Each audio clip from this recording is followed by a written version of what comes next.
8 runners lined up at the mile and a quarter start. They're off. In the Group 1 Royal Bahrain Irish Champion Stakes, as they emerge from stalls, it's Auguste Rodin, the striped cap, up in between Luxembourg, Spreewell, the rail.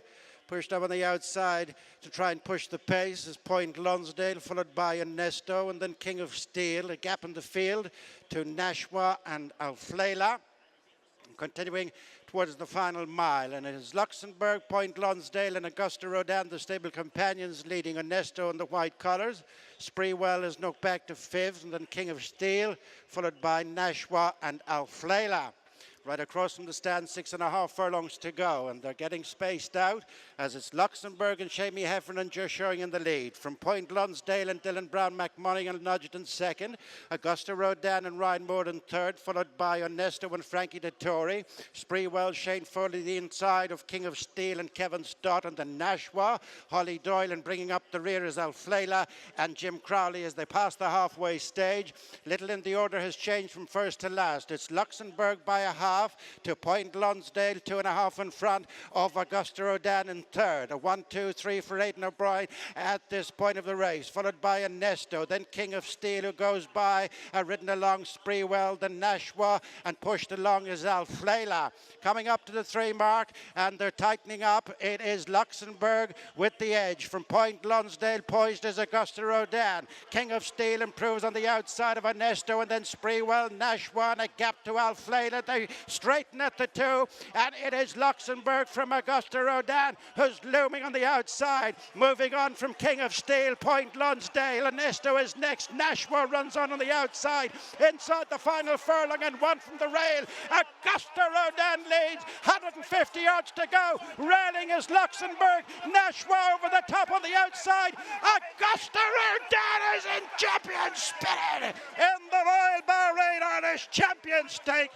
From Nashwa, Luxembourg, King of Steel next. It's another edition for Ryan Moore and Aidan O'Brien. Ryan Moore making his way back to win after winning another Irish Champion Stakes on Auguste Rodin. Like Luxembourg last year, Aidan O'Brien had him in peak condition today. Well done. No, thanks very much, Fran. Look, obviously it's been a up and down year with him, but it's very satisfying for him to come back and prove how good he is again today. You know, he was excellent at Epsom. And maybe the Irish Derby wasn't as good, but it's very hard for a horse to do like a Derby, an Irish Derby and a King George, and he probably just wasn't, he was just feeding it that day perhaps, and Aidan's got him back, cantering to the start. I knew by him he was in a real good place, and he floated around there, very well balanced horse, beautiful mover, and it never really felt in any doubt. It's just waiting a bit the last 100 yards, but delighted with him, and it's great that they had another throw at the stumps for him, you know, and so that was super. So well done to everyone at home. And Ryan, looking at him in the Prating today, he looked like he did in Epsom. I thought he looked lean and he was well on his game, if you like, and he said going to start he felt very well.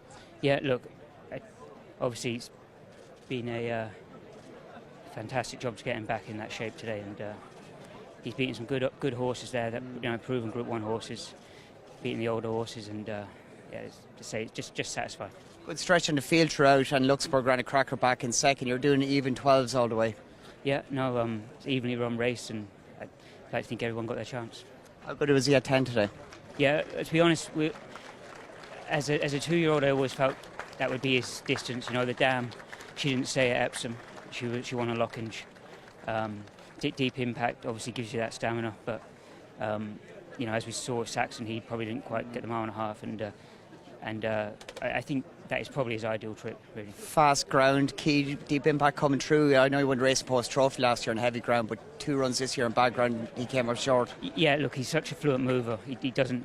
Aidan says he doesn't break glass, so you know, like being on a better sounder surface is an advantage for him. What is your rate with the other horse you've ridden in recent years that won this race? I don't know if I've got over right for the next, so we'll get going. Thanks. Just waiting presentations for the Royal Bahrain Irish Champion Stakes. Auguste Rodin is firmly back to his best. Delighted now to be joined by Rachel Richardson, who rides his horse every morning, a former colleague of mine in the weigh room, of course. And Rachel, well done. Thank you. It's brilliant. Emotional. He's back to what he was like in the Derby. He is, yeah. And, you know, we couldn't have been happier with him at home. He's been doing everything right. And it's just great when the results come in. And since you went to Ballydoyle, you're getting on a lot of good horse, and this lad is probably the best of them to date. Yeah, he definitely is. But like I say, I'm very lucky. I'm riding a very good class of horse, and yeah, it's great. He looked fantastic in the ring. Has he got stronger as the years gone on? He has, yeah, and he's, he was very calm in here today. It was good to see. I was delighted. This is his ground. You see the best of him on this ground. His action and everything But I'm just watching it now. He's brilliant. Fantastic. And you're enjoying your time in Ireland? Yeah, I love it. I haven't looked back. Brilliant. Listen, great to see you here today. Thank you. A little bit of a rush with your three runners there, but well done again with Auguste Rodin. Fantastic. Yeah, thanks, Fran. So listen, it was great. We were delighted with him. He's a beautiful moving, easy cruising horse. A lot of ability. Only thing with him is when he gets there, he waits. And that's what he always did that from day one, the same as a 2-year-old. When he gets there, he parks. We're delighted today. We knew that Luxembourg was in a great place, and he was going to be hard to beat. And if Point Lonsdale wasn't able to go, Luxembourg was going to go on the go because it was going to suit him also, because he gets 1.25 miles very well. So I'm sure Ryan was delighted, because he probably felt the horse that was going to get him there was in front of him, and Seamus was going a good even gallop. So I'd say it worked out lovely. But like I said, when Ryan said he got there, he just waited again, but couldn't be happier with him, really, Fran. You're adamant you're happy with him post King George run. How crucial is ground, fast ground, deep impact? Is that really the key to him getting the best out of him? Listen, he won the racing post in good to soft ground, and we were nearly taking him out. I didn't think but his ability came through and he handled it.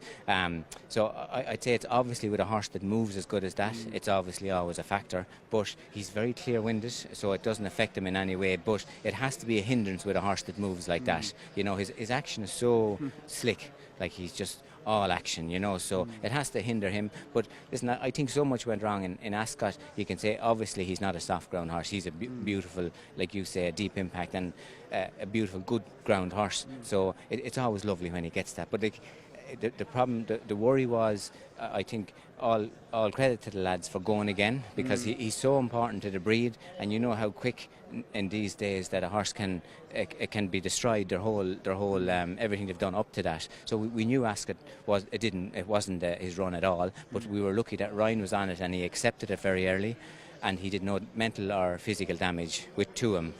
Came out of the race great. Andrew's been in charge and has done an unbelievable job with him. Rachel rides him out and rides him in his work, an unbelievable job. Martin leads him in his canters, Stephen leads him in his work. So listen, a lot of people have done an awful lot of great things with him, but he's a magical horse, really. But like I say, the little thing is he wants to get there late. And then thought physically and court-wise he looked as well as he did in Epsom. Maybe you could see run him in the Irish Derby, perhaps? Yeah, the Irish Derby was a bit of a mess, because Ryan came in and he just said he was in second gear all the way, and they never went fast enough for him to get up into those other gears, and he said he turned into the straight and he stayed in second gear because he landed in front, and all he wanted to do then was wait, because that's what he does do. So it was a difficult thing for him, but that's when he gets there, he waits, but he has an unbelievable capacity that he's able to go up into a very high tempo very early, and he's able to maintain it and then quicken off it. But then when he goes there, like I said, he waits. Finally, where do you go from here? He's won a Derby, he's won a Champion Stakes at 10, fast ground. What does the future hold for him? Yeah, listen, I'm not sure. Like you'd say that you wouldn't go to an arc because it could come up soft. If it came up nice ground, you'd be delighted. But I think, like, I know the lads love the Breeders' Cup, and they always have. Like, you would love going to Santa Anita, where you're going to get lovely fast ground, and he would be so slick on it, it would be incredible. But the lads will decide. We'll see how he is after a week or 10 days, and then we'll go from there. But it's a strong possibility that he could go somewhere like that, and listen, wherever after that, Fran. But listen, he's like an unbelievable horse to have, really. You mentioned the Breeders' Cup. Quick word in Victoria Road. Not seen him much this year at all. No, he got a setback. We had him ready in the spring, got a setback, and he was just ready to go back and run in Deauville. They went very slow in Deauville, and it didn't suit his way. He likes to hang back a little bit and come late off a strong pace. So that's why we went back to a mile today. He probably will go up and trip again, but we think he'll leave the Deauville run well behind him, and then he might have to go up to 1.25 miles after that. But it'll be interesting to see what he does today. Well done again. Thank you. Appreciate it, Fran. Thank you. Subscribe to Racing TV's YouTube channel now to watch more great races like this.